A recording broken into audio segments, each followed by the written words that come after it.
मदरसा गौसिया गरीब नवाज खजराना में शहादते Karbala conference programme रखा गया, जिसमें मुख्य अतिथि सैयद गयासुद्दीन अहमद कालपी शरीफ यूपी आले शेख अब्दुल कदीर जिलानी गादी नसीर रहे। उन्होंने खिताब करते हुए हजरत इमाम हुसैन रजी ताला अन्हु शान और शहीद करबला की विशेष बातें बताई। किस तरह सत्यम के साथ बुराइयों को खत्म करने का इस्लाम में बताया गया, उसकी सही जानकारी दी। मौलाना अनवार अहमद कादरी ने खिताब करते बयान में मुल्क हालात और मुसलमानों के किरदारों पर कहा कि आज मुसलमान अपने हुकूक ए फर्ज से भटक रहा, चंद ऐसे लोगों के कारण पूरा मुस्लिम समाज बदनाम होता है। हजरत इमाम हुसैन रज़ी ताला अन्हु के काफिला सच्चाई हक के लिए बातिल यजीद के काफिले से कैसे लड़ा, उसी तरह मुस्लिम युवा नशे, जुआ, सट्टा, गैर महिला जिनको इस्लाम ने हराम करार दिया है उससे बचे। जो अच्छे नेकी के कामों का हुक्म इस्लाम देता है उसे ईमानदारी से निभाएं तो दुनिया और आखिर दोनों में कामयाबी हासिल करेगा। इस कार्यक्रम में मप्र के कई शहरों से लोगों ने शिरकत की, वहीं सभी मेहमानों के लिए लंगर आम रखा गया है।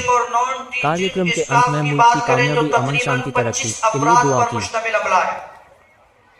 आप अंदाजा पूरी कायनात के हर चीज को बनाया महबूब के लिए। रब फरमाता है महबूब जिसे चाहो जैसा चाहो जो चाहो अता कर। बेशक सुभान अल्लाह। हुसैन की शहादत कादिर बिन अमी ने बताई है।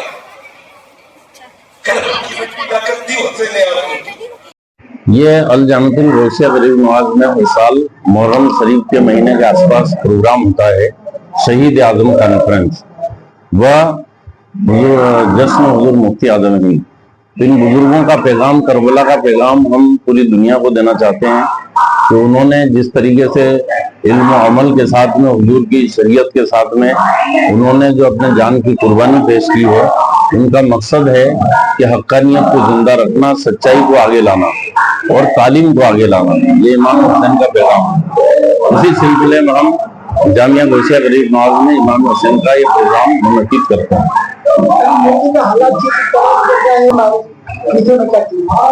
वैसे इस्लाम या मदरसे कहीं से कहीं तक अगर तालीम सही से होती है कुरान हदीस की, तो हमारे नबी पाक सल्लल्लाहु अलैहि वसल्लम का पैगाम सुकून, शांति, समझौता और दयानतदारी के साथ में लोगों के सामने आना, और उनको किसी भी मतलब हक तलफी किसी की होती, चाहे जमीन जायदाद से लेके पैसा कौड़ी से लेके बड़े किसी भी मामले में, तो इसका इस्लाम खंडन करता है और बड़े बुजुर्गों की तारीफ को आम करता है, उनका अदब एहतराम सिखाता है इस्लाम। बाहर के जो मेन मेहमान है वो सज्जादा नसीन आस्ताने आलिया कालपी शरीफ सरकार गौसे पाक के शहजादे हजरत अल्लामा मौलाना सैयद गयासुद्दीन साहब किबला मद्दज़िलुल आली मोहम्मदी तिरमिज़ी, ये कालपी शरीफ से तशरीफ लाए।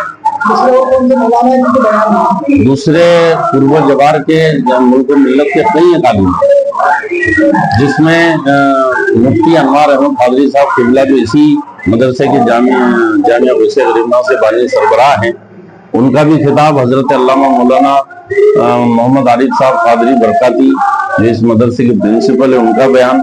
मदरसे के जो होनहार तालिब इल्म बच्चे हैं, स्टूडेंट्स हैं, उनके भी यहाँ पे बयानात होते हैं। तो इसमें तकरीबन जो है 1500 से 2000 के आसपास लोग आने की उम्मीद रहती है और लोग आते हैं करीब करीब, और इससे बहुत अच्छी शिक्षा लेकर के जाते हैं।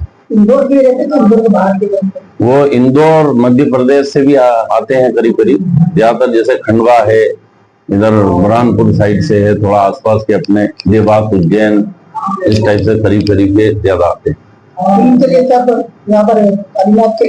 तालीमात के लिए हमारे पास जो है ना, आलिम, हाफिज, कारी की डिग्रियां जो अपने मजहबी तौर पे होती, जैसे किसी को इमामत करना है तो इसी डिग्री के मुताबिक वो अच्छा कुरान शरीफ पढ़ सकेगा, है ना, और कुरान को कंठस्थ करना, यानी पूरा कुरान जो 30 पारे है वो पूरा मुख जबानी वो याद कर लेता है बच्चा, और अच्छी तरह कुरान पढ़ता है। और इसके अलावा बुखारी शरीफ, तिरमिजी शरीफ और अरबी ग्रामर और फारसी ग्रामर, इसको सीखने से बच्चा जो है दुनिया में कहीं भी जाएगा तो वहां उसकी बोली बोल लेगा, अपना दीन उसको अपनी बात समझा देगा, अपने मुल्क हिंदुस्तान की वो खबर देगा कि हमारा मुल्क कैसा है, इस तरीके से हम रहते हैं, इस तरीके से अमन व अमान के साथ। जनता के लिए एक संदेश यही है कि चाहे आप स्कूल में पढ़ें, मदरसे में पढ़ें, जहां भी पढ़ें, तो अपने मुल्क की तरक्की के लिए कुछ सोचें, मुल्क को तरक्की की तरफ ले जाए। यानी इससे कोई मुल्क का खसारा घाटा नहीं होना चाहिए। यहाँ का हर फर्द जो है हिंदुस्तानी है, हर नागरिक, चाहे वो हिंदू हो, मुसलमान हो, सिख हो, ईसाई, ये पूरा मिल करके ये मुल्क हमारा हिंदुस्तान बना है। और हिंदुस्तान की छवि वैसे भी पूरी दुनिया में बहुत खूबसूरत है। अमीन अहमद कादरी, अल जामिया गौसिया।